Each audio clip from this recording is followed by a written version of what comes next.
Hi, welcome. Um, it's been a very eventful day today. I don't know if you guys have been on social media. Quite a bit of stuff is going on. So we're going to talk about this episode of The Single Life, and then we're going to get into some of the other stuff going on too.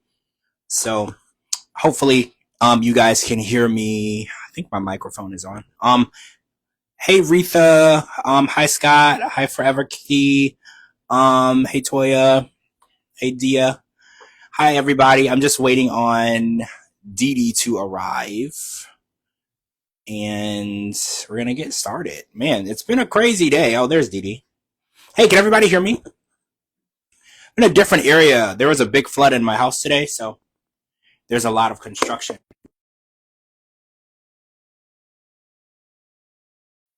If you can hear me, give me a thumbs up.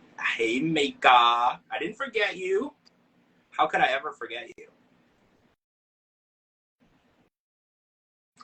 Hello, Melody. How are you? Hey, Hey, how how are you? I'm good. How are you doing? I'm good. There's a big flood today in my house, so I'm in the corner because there's a lot of construction going on. But it's fixed, contained. They're gonna be putting the walls back up, and like we had to do the water restoration process, so we ripped out walls and everything. But it's gonna be fixed. So I'm trying to remain very positive.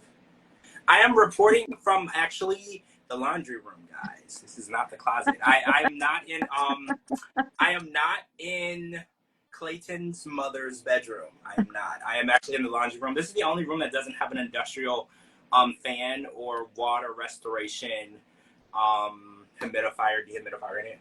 It's really loud everywhere because of the water damage. But yeah.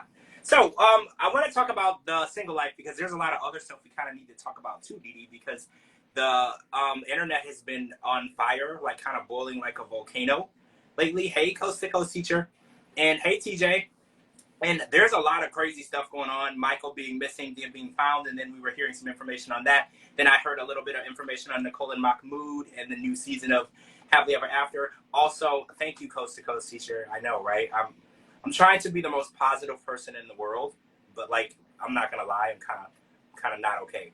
But it's fun to get my mind off of things and talk about something else. So, but I want to get into that as well because there's just been so much news lately, and some of these news outlets have been reporting stuff about Scott lately, and there's a lot of stuff going around with Scott, and I was like, we should just talk about all of that. But first, I do want to cover what did happen on this episode. I don't want to like forget about the single life, right? I want to get into a little bit of that. I know we're not going to spend a lot of time on it, but oh, Jamal and Veronica weren't on this episode. Neither was Tim and Louisa, and neither was, who am I forgetting?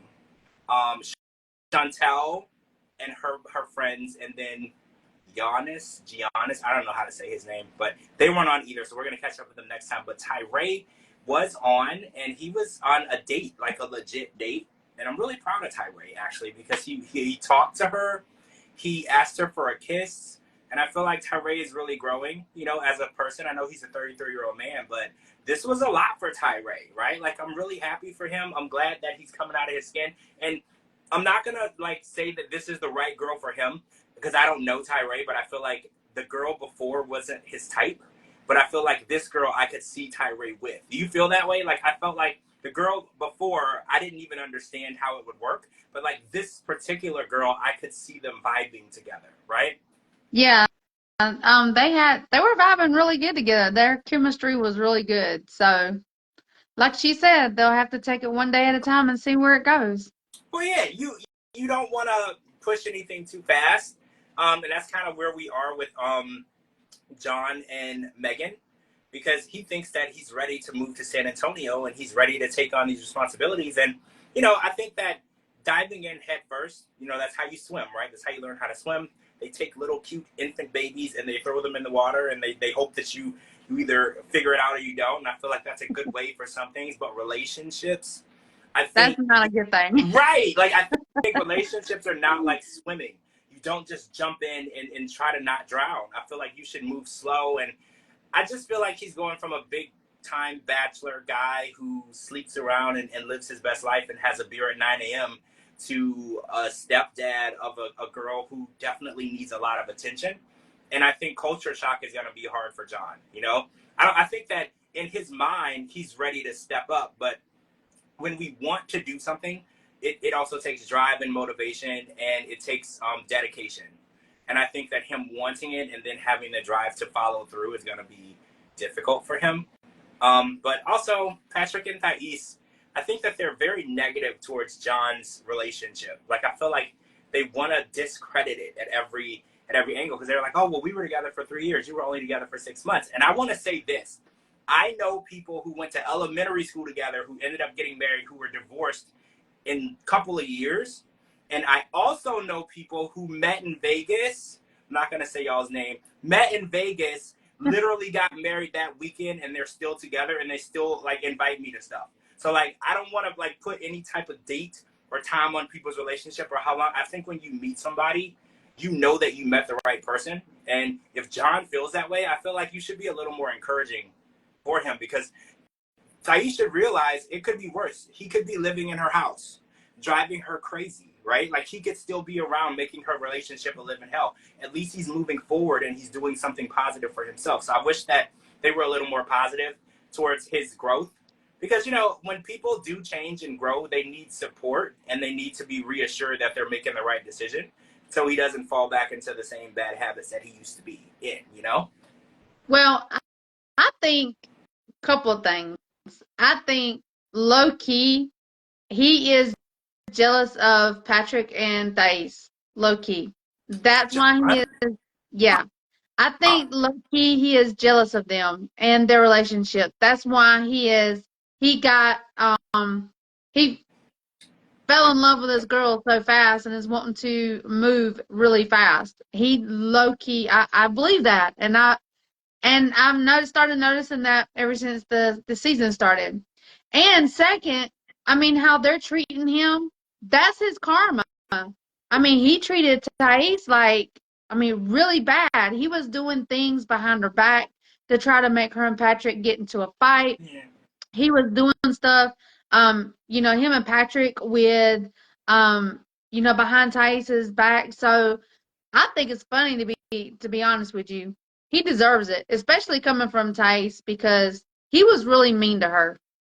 Yeah, he was. He really did think that she was the wrong choice for his brother. He really did.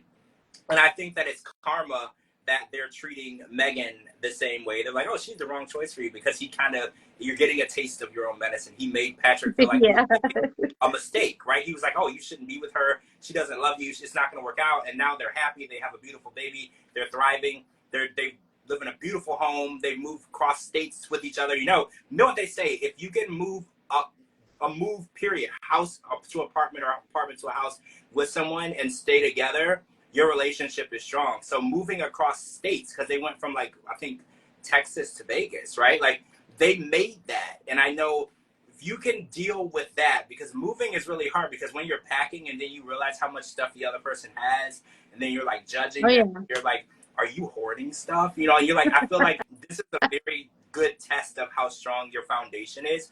Like, living together is one thing, but moving residences with people is a very serious thing, and they did that. So I think Patrick and Thais are a good example. So if he's using them as an example, they are a good example of what love should look like and what a relationship should look like. But I don't know. You think that he's jealous? And I mean, it's possible that he wants Low-key jealous. I really do. I think he is low-key jealous. It's possible that he wants what they have. I do see, because he does really want to settle down and start a family and move in with someone really fast. And it's possible that he sees what they have and he's a little envious. He's like, well, they have, the picket fence, the nice house. They go out together. They have date nights. They have a baby. They have everything. Maybe he, on that side of the grass, it might look greener to him.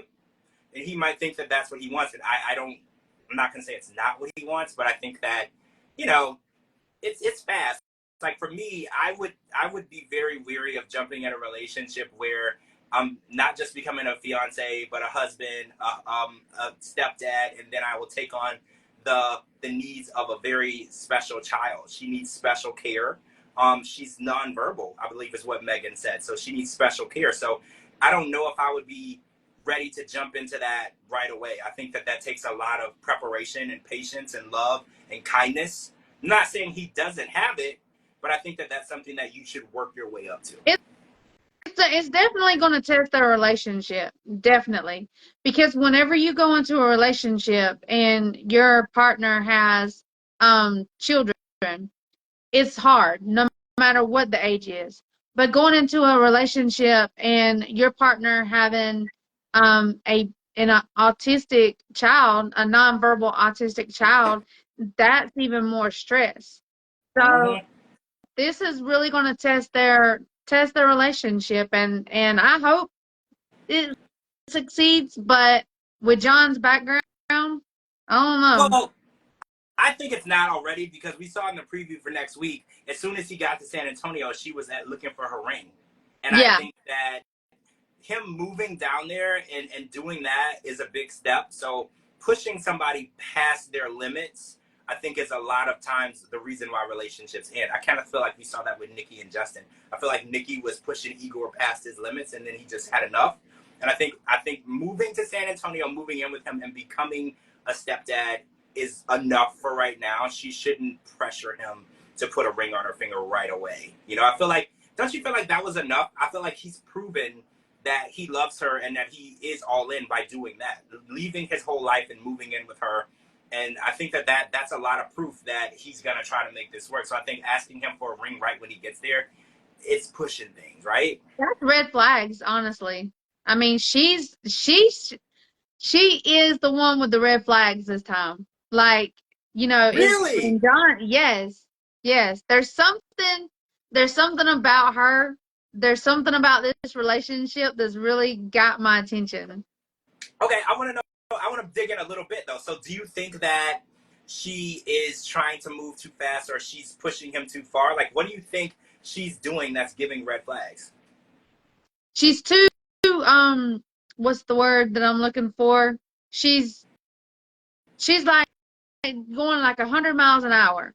What woman is going to want to go into a relationship, have a boyfriend, want him to move in with her the next day, and then just like the next day, as soon as he gets there, now she wants to be engaged, then she wants to be married.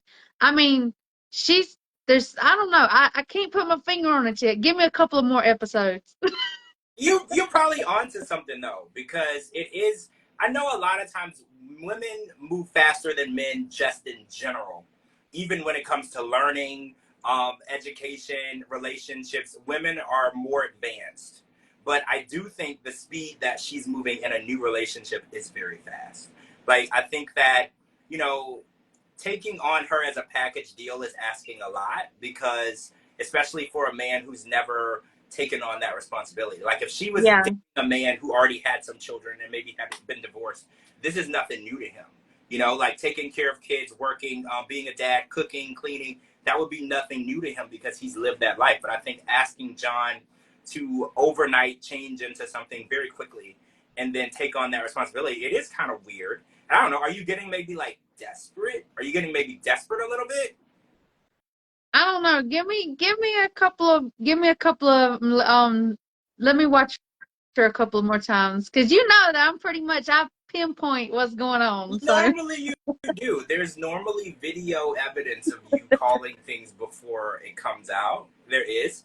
So I'm not gonna take this lightly. I think maybe you have a little third eye when it comes to this stuff, you know? Wait, women want stability. What does he do for a living?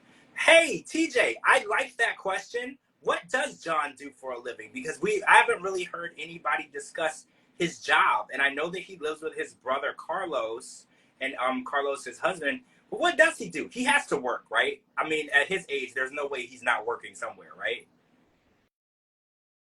No, you don't know nothing. I mean, I've never from what recall and from what I remember, I've never heard them say anything about his career, what he does for a I, living.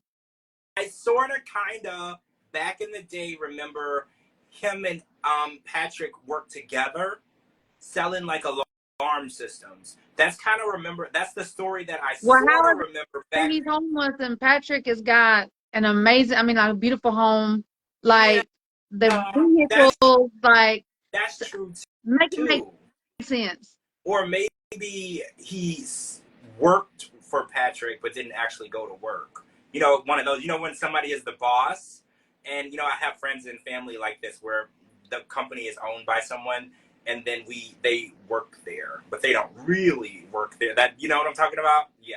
Yeah. That exists in my family a lot. There's businesses that people own, and then there's people who work at those businesses, but you've never seen them actually go to the business. That happens all the time. So that could have been the situation in that. But I did remember way back in the day when we first met Patrick and Thais, he said that him and Patrick sold alarm systems together. Because that was kind of one of the reasons why Patrick was kind of, not Patrick, John was kind of weary of Thais, because he thought that she was going to come and change every aspect of their life, because he did everything with Patrick, and they were close. They worked together. They lived together. And he was sort of right. She did change every But aspect. she changed him and she changed him in a good way, not in a bad way. Well, yeah, he's more responsible. I mean, I don't want to say Patrick was ever not responsible. I feel like Patrick was way more mature and was more responsible than John, even from the beginning, because he was the one who was pushing to get married and pushing to tell her family and pushing, you know, to move to a bigger home and do things. Like, Patrick was always a lot more mature. Like,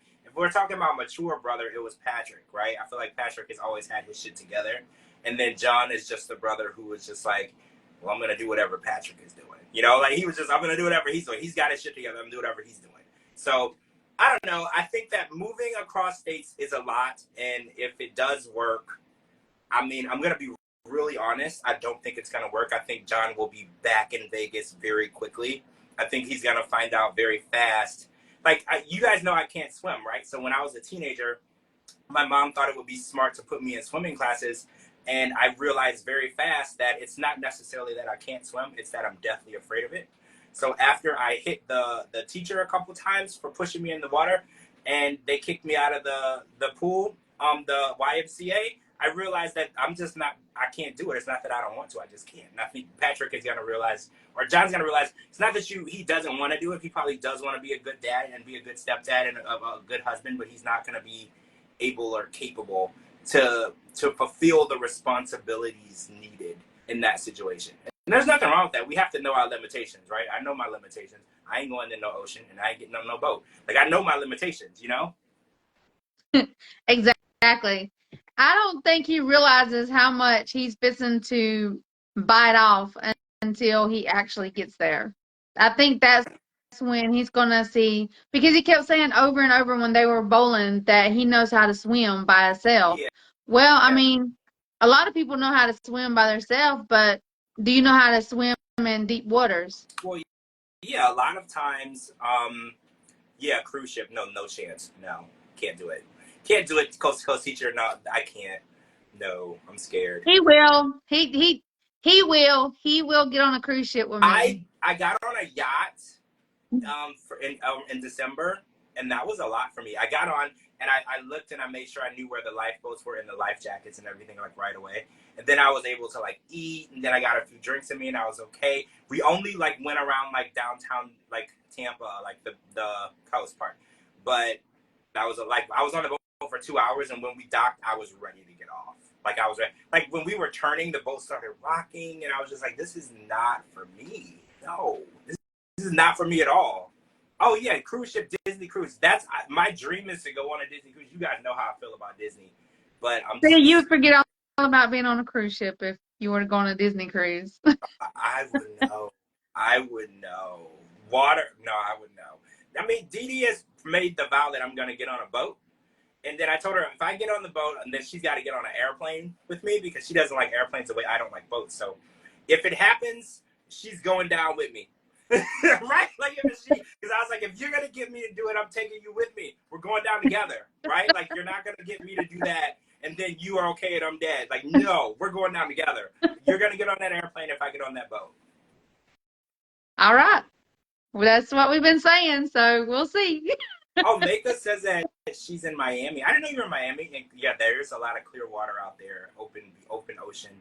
I mean, I don't think that it's that if I can see the bottom, it's better. because the deeper it looks, the worse it is for me. So Clearwater might actually be worse.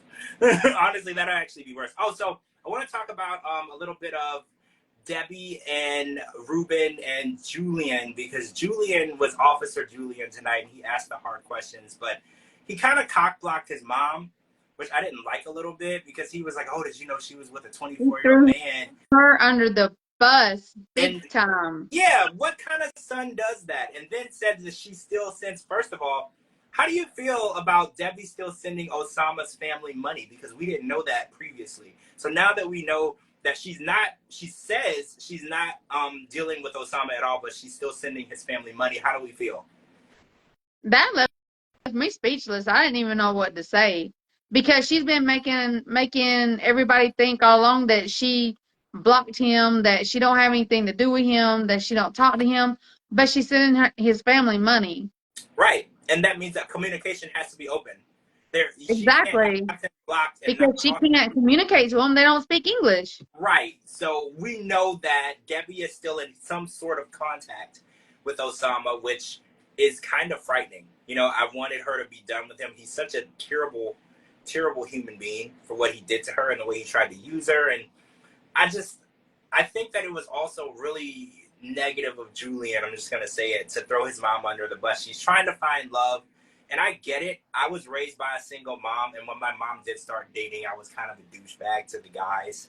You know, it's a weird son-mom thing. You know, I don't know why I did it. But then as I got older and I became an adult, I realized that I had no business, interfering with my mom's happiness. I wish that I didn't do it, but I was a teenager. I didn't know any better. But I saw that, and when I saw Julian doing it, I was like, that's exactly how I used to be when I thought, my mom was going to find someone to take all of her time away from me. Because I was a mama's boy. I was a huge mama's boy, right? So it really scared me to think that somebody could take my mom's time away from me. Well, it's one thing for protecting your mom, being protective, and it's another thing for just literally throwing her under the bus. Yeah, he basically tried to end their relationship. Because I was like, well, first of all, telling him that she dated a 24-year-old is kind of a humongous red flag. So I was like, you're basically taking the most negative thing about the relationship and throwing it out there into her new relationship. And I feel like it's Debbie's decision if she wants to share that personal type of information with Ruben, and I think that when you do make a serious relationship with someone, when you build that, it is important that they know a little bit about your past relationships. A little bit. Not every single thing, but they should have a little idea of what went on, why you broke up, what that person, just a little bit of something. I think that it's important, but I think that it's up to you when you want to reveal that. And as time goes by and as it becomes more serious, I think that's when it's time to start giving those bits and pieces of information so they can get a little bit more insight on who you are and where you are. Because the relationships that you used to be in are very telling of who you are as a person today. What you've been through and the struggles that you've been through can really help a person understand maybe why you're so guarded, or maybe why you're aggressive, or why you don't trust people. It gives people a little bit more insight so they can understand you better. But, third date, I don't know if I would say, oh, my mom was dating a 24-year-old and now she's paying for his family's house. I don't know if I would throw all of that information out there, Yeah, I was really, really disappointed with Julian tonight, which I ain't never really liked him anyway, so I don't know. You don't like Julian? Yeah. I No, like him. I did in the beginning. I did in the beginning, but I mean, he took his 15 minutes of fame and let it go to his head really bad. I mean, Officer Julian is definitely, he's keeping up a good character for the show. And I don't know how much of it is really him, and I think that's interesting you said that. I don't know how much of Officer Julian is in real life, based on who we see on the show. Like, I don't know if he's really that particular about his mom and everything in real life, or if it's just when the cameras are around, is he really Officer Julian all the time? And I think that's interesting because he did start off as a really concerned son, right? Concerned about his mom, and very much warranted in the first relationship with Osama. He should have been concerned. That was a very dangerous situation. So what do you think about Debbie thinking about or considering moving again for a man? So in your opinion, would you move for a man? I think I asked you this before. If you were in a new relationship, you wouldn't move for a man, right? No, So if y'all I wouldn't. both lived in different places and then things started to get serious, how would y'all handle that situation? Would it be he would need to move to you, or would you ever consider down the line moving? Like, how does that situation work? He would have to come to me because I'm not uprooting for nobody. Well, right, because if it doesn't work out, then now you're in a foreign place with no friends and family, right? Like, that's how I always look at it. So when Debbie was in Morocco, the most scary part of it was she was in a foreign place with no friends, no family, no one to trust other than the guy who lured her over there, who obviously she couldn't trust. So when she brought up moving to Miami and Julian was a little anxious about that, I was kind of on his side because this is the second time in a short amount of time that Debbie's willing to uproot her life for a man. And I think she needs to stop doing that. Like, right? Like, stop deciding that your life is less important than the man's life. And I mean, I get that Ruben is taking care of his parents who are ill and they need him, but still, Debbie, you don't always have to be the one to pack your stuff and go to where that man is. Exactly. You know, if he can't compromise with you, you don't always have to be the only one compromising. And I think that might be a pattern with her. Like, she's always willing to compromise more and do more than she's expected to. And I think men might take advantage of that. Like, I'm pretty sure Osama took full advantage of that. Well, yeah. Yeah, I mean, we all know Osama was nothing but a gold digger, wanting a green card to bring his whole family over here. That's the only reason why his family even accepted Debbie, because he let them believe that she was going to bring all of them over here to the United States. Right, and she didn't even know that she was bringing Osama. Yeah, Like, exactly. So Donna said she's gonna sit this conversation out because she moved an entire country for her man. So we're not judging you, Donna. We're not judging you at all. No, we're not If judging nobody. No. that was the right move for you and y'all are still together to this day, I have nothing negative to say. I have no judgmental statements to offer whatsoever. You did the right thing. I don't know your life. I can only pretend like I know people's lives and what's best for them. I don't know these people. I just say what I think is right. I don't know. If you had to move to another country for your man and it worked out, you know more than most people, right? You know more than most people. So, okay, so after that, the episode ended. After that, we're gonna catch up more with Chantel, and her buddies, friends, her crew, and then Jamal and Veronica. The aftermath of their little, I think she tried to kick him out of the house, but it looked like he was still there the next day. So we're gonna catch up with that. But I want to talk about some of this stuff that was going on today because I couldn't put my phone away without it blowing up with all this stuff. So if you guys didn't hear, there was a live, it might be still going on now. Michael has been found. Did you see that already? He has been found. Yeah, I seen it right after we were texting earlier. Did you read what was going on, the surroundings of what he said? No, I have not had time to read it yet, but So, I will read it. A little bit, I don't want to get too much into it, but a little context is he said that he feared for his life. And that was why he left. So this is all alleged. This is statements that is said that Michael made. And both the police were involved. Yeah. And he feared for his life. So I don't know. I don't want to speak too much on it because these are very, very raw, early on facts. So we don't know what took place. We don't know if there was fighting. We don't know physical, verbal. None of that was revealed. But they were saying that his statement was that he feared for his life and safety. And that was why he disappeared. So there's a lot going on. And it's ironic because their episode of 90 Day Diaries aired tonight, right amidst all this drama, right? So we're watching them together, living together, happy. And now we're witnessing this story unfold. And he was missing. To Angela, he was missing. But in my opinion, it appeared that he was fine. He was missing because he didn't want her to know where he was, is what I got from it. So I don't know what took place between the two of them. There's a lot of speculation, people are saying lots of different things, but I don't want to jump into any of that. I like to wait and see what facts are before we really get too deep into saying what someone did or didn't do. So how do you feel about this? Because we know he hasn't been here this long. Michael just got here right in December, right? It's like, what is going on? Well, first of all, I am glad that he's found and he's safe. I'm glad. But what did I tell you whenever we were doing the other podcast? What did I tell you? I told you he's gonna deal with Angela as long as he needs to, as long as he has to. Once he gets over here in the United States, he's gonna get her comfortable and he's gonna haul tail. I told you he was gonna do that. You did.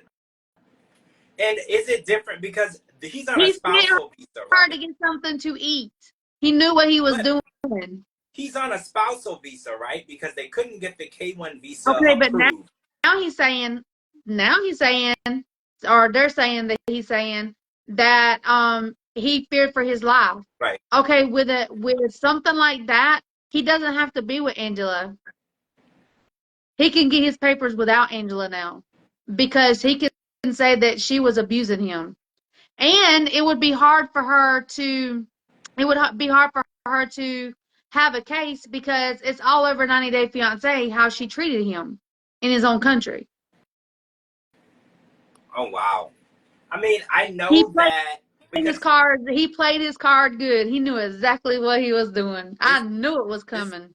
This is what happened with Muhammad and Eve, because he had made allegations that Eve was abusive towards him, and then he produced a audio recording of her screaming and yelling and throwing things, and he was able to stay, and he was able to be released from that relationship, but he was still allowed to be here. He's still here to this day. So that is definitely a loophole.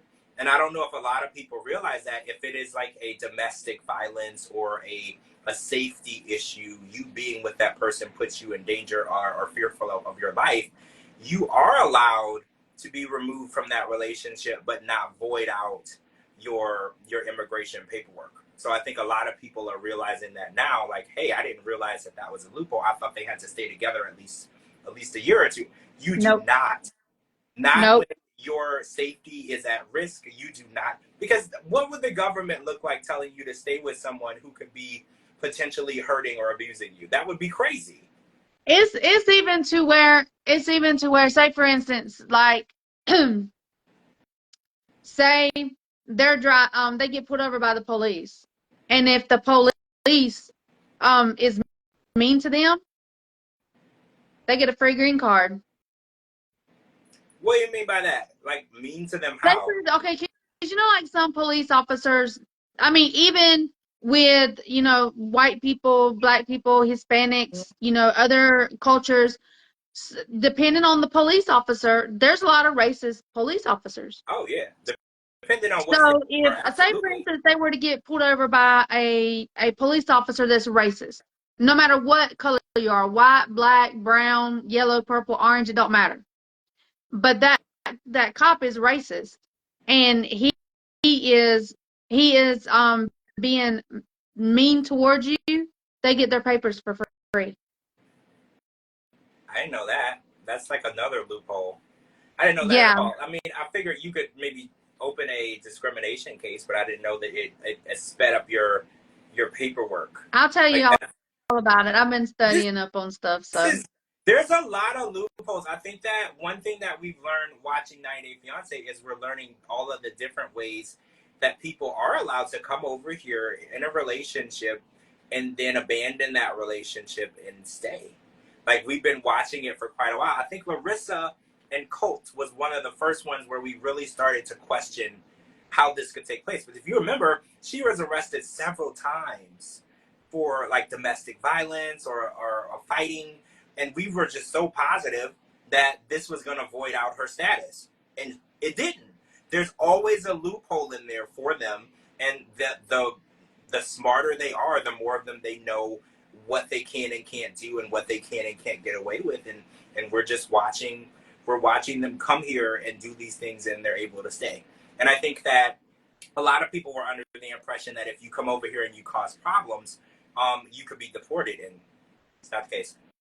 It's not the case. It's not the case at I all. mean, they do deport you, but if you come over here and you can actually prove that you are scared for your life, or you've been abused, whether it be someone hollering at you, screaming, physically, emotionally, mentally, whatever, they can still get their papers, and they do not have to be with you.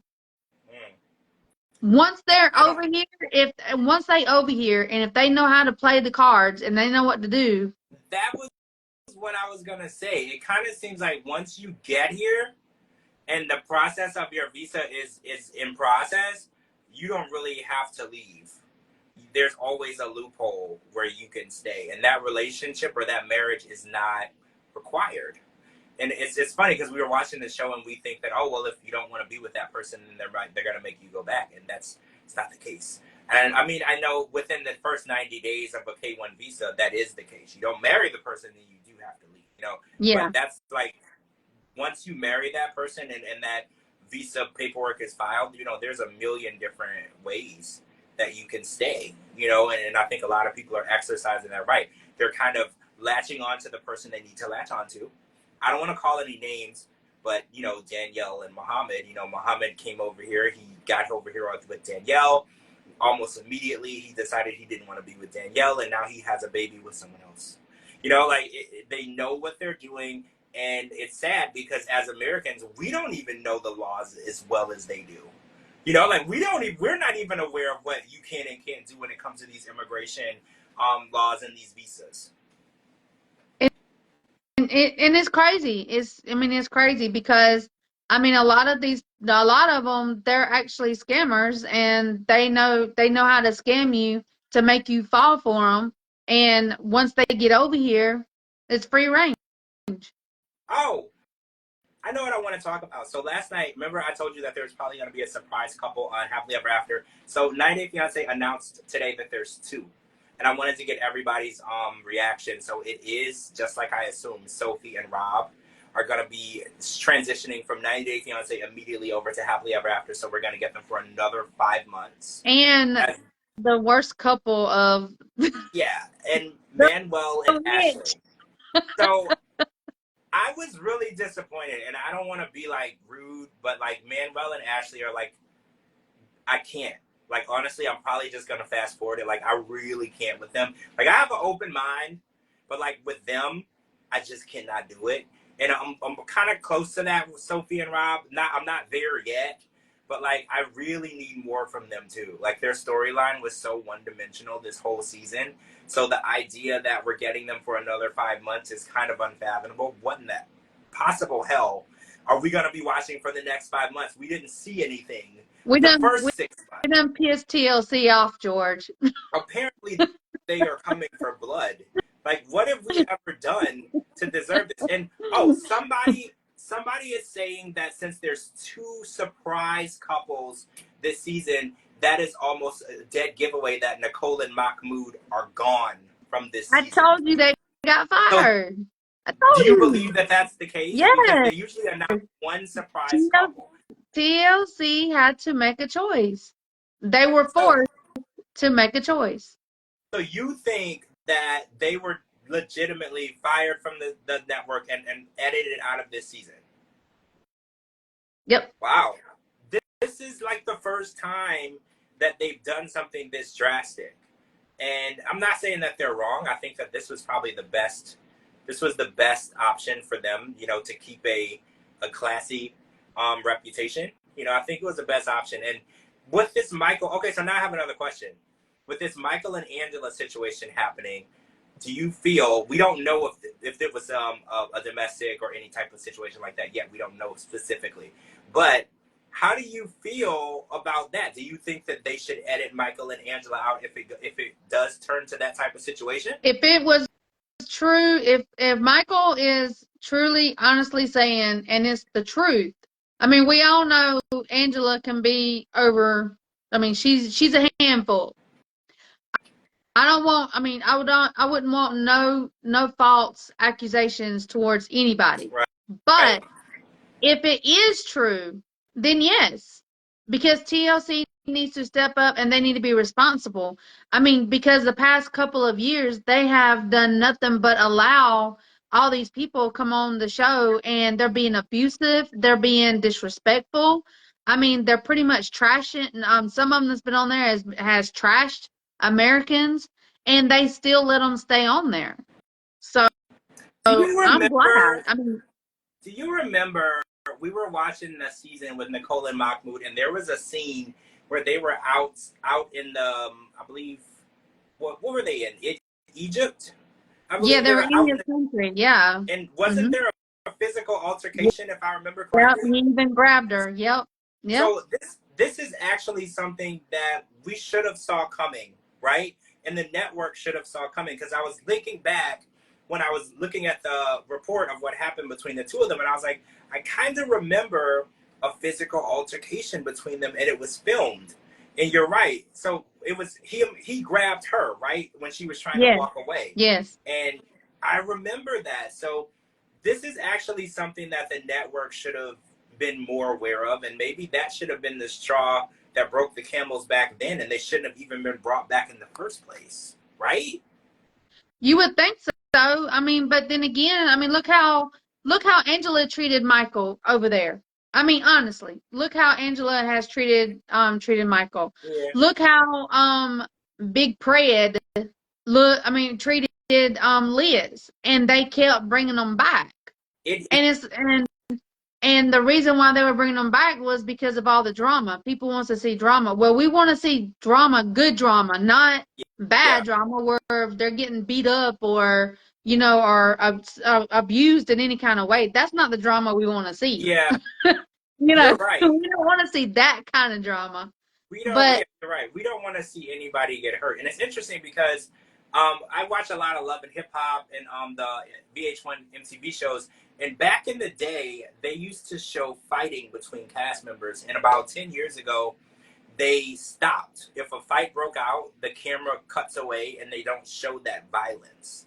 And they took a stand, this was probably 10 years ago, against that. They were like, we don't condone or support violence in any shape, form, whatever. We don't care what the situation is. And I think TLC has gotten to the point where they're going to have to take a stand. Either you're for it or you're against it. And I think this is yeah, the first step in that, because they've been, I don't want to say they're condoning it, but they were airing it. We've seen, because TJ also said that Chris and Jamie, we saw that physical altercation between Chris and Jamie. We saw a physical altercation between Nicole and Mahmoud. And we going back, counting all these different situations where there were physical altercations. because they And were not only did they... never held accountable for it. Exactly. That's my point. Like, not only did we see it happen, not only did they also air it, they didn't put the domestic violence or physical abuse hotline at the end of the episode. Because I think, TJ, you brought that up. When there is some sort of abuse or violence on a TV show, you're supposed to say, if you or someone is involved in this type of situation, and you give them a resource. Yeah, exactly. So if you are going to air something like that, you're also bringing awareness. Like, look, this is real. This actually happened. But if you are someone is going through this, there's a resource, there's a hotline, there's somewhere that you can go. And I feel like by them not doing that and also still airing it, it's taking a stand as though you're condoning it, right? Exactly. Exactly. I mean, and they act like the other ones, in the past too, that they didn't know about all these the ones that had the criminal backgrounds, and the one that Jeffrey. I mean, he left like the day after he done all that stuff to his ex. He left the day after to go be with what's her name? Varia. Varia, yeah. So I mean, how you gonna do these mean, hurtful things, to this person one day, and the next day get on the airplane and fly and act like you have done nothing wrong. Fly to another country to be with somebody else. You would be surprised how so many criminals. I'll be watching Dateline. I don't know if y'all watch Dateline, like the snap shows and stuff.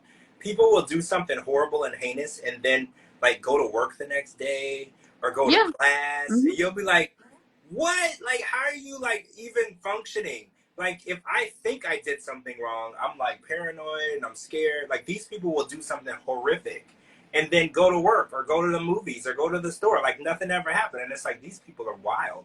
Like, I don't even understand how people have the conscience to even steal. Like, if I accidentally not pay for something in my cart, I think, like, if I'm driving, if I realize after the fact, I'm assuming that the state trooper is about to pull me over and arrest me. Like, that's how paranoid I am. So, like, I don't know how people be getting away with that stuff. Well, I'm glad that they're finally making TLC or holding TLC accountable for their actions. And Yeah, as, anyone that you know in the future wants to do violence, they don't need to be on there. If they do, then they need well, to be fired right then and there. that's what I was gonna say. And if they happen to be filming someone and a situation of violence takes place, you have to take a stand and say, look, we're not going to film you anymore and we're not going to air this footage because this isn't something that this isn't the portrayal that we want to put on our show. Because as a network, this is the learning channel. And it used to be a very educational channel, and it's kind of taken a turn over the past 10 years with this show and the consequential shows from this spinoff through Sharp, like I Love a Mama's Boy, Extreme Sisters. They've taken a turn to more of a reality TV channel, and with that comes responsibility. You know, like Teen Mom and MTV has taken a lot of hits because a lot of the teen moms have been involved in custody battles and child abuse cases and assault cases and all these different things. And MTV has now had to start taking accountability. Like, look, you are putting these people on TV. You are filming these situations where they're ending up in court. You know, you have to take some accountability here. You are putting it in front of all of these people. And this show attracts a lot of younger female viewers, right? So you have to make sure Hmm. that you're painting the right type of image for what you want to be portrayed as a network. And it's like, people were already weird about the teen mom thing. So like, you shouldn't glorify, you know, teenagers who get pregnant. And they use the defense that it was showing how difficult that it was, you know. And but still, now that a lot of these teen moms, I think Janelle is the one who's been in the news recently for a lot of different things. I think her husband has a child abuse charge. I think her abuse charge just got dropped. And so they're having to put a lot of disclaimers on the screen and explain themselves. And I think as a network, it's your responsibility to put that out there, to put disclaimers on there, and then decide morally what do you want to be condoning and not condoning as a network. And I think Exactly. morally, you have to pick a side and stand firmly on that. And I think TLC has been riding the fence for a long time, and I think the fence has finally fell over, and they're gonna have to pick a Hmm. side. And I think they are picking the right side. It's just it took a long time, right? Yeah. Yeah. Exactly. Exactly. So okay, so I didn't watch Diaries yet because the live with Michael was on and stuff, and they were giving us a little more information. So I can't talk about it yet because I didn't see it. But I do know Angela and Michael were on it. So I'm gonna go on and watch that tonight, and then we're gonna come back tomorrow. Fingers crossed. Well, pretty sure we can, as long as my house doesn't flood again or anything. Pretty sure we can. We're gonna come back tomorrow and talk about Diaries, and then we'll any new and developing information about Michael and Angela we will talk about, as well as we'll probably talk about some Scott stuff too, because there was an article posted about his stroke, and then there's like he said that there were some people posting fake accounts of his family and children's discrediting things about his life. So I wanted to get into a little bit about that because, you know, Reddit is always the number one place for hate. And this came from Reddit. And Scott says it's not true. And then, you know, there's so much. Like I don't even know what to do. Like I feel like this is becoming like a part-time job, like keeping up with all the drama lately in the 90-Day universe. Like you remember back in the day, 90 Day wasn't that dramified. Like most of the drama came from the tell-all, not like TMZ. Yeah. Like what happened? When did we turn into the bad boys of reality TV? Like 90 Day Fiance is holding its ground as the thugs of reality TV. Like everybody is doing something crazy now, right? Oh my gosh, it's a lot. It's a lot. Yeah. Yeah. Hmm. I'm trying to keep up, and my phone goes off all day. And yeah, so we're gonna come back tomorrow and discuss Diaries and then some of the other stuff that happened as well. And I'm gonna go back also and finish watching the live with Angela and Michael and the explanation of what happened in Michael's side. And hopefully we can get something from Angela too, so we can have a full circle of information. I don't want to just have Michael's side and not Angela's. I want to, so we can have a more open conversation about that as well. So thanks for everybody for joining tonight. Hopefully we'll be back tomorrow. And maybe I can be in like my regular room if it's done like drying out from all the water. And make sure you're following my co-host Dee Dee on all social media platforms. She's tagged in this video. And make sure you're following me on all social media platforms at George Mossey, GeorgeMossey.com. Anywhere you get your podcast, type in the George Mossey Show. Thanks for joining us. Everybody have a wonderful night, and we'll talk to all of you tomorrow. Bye. Bye.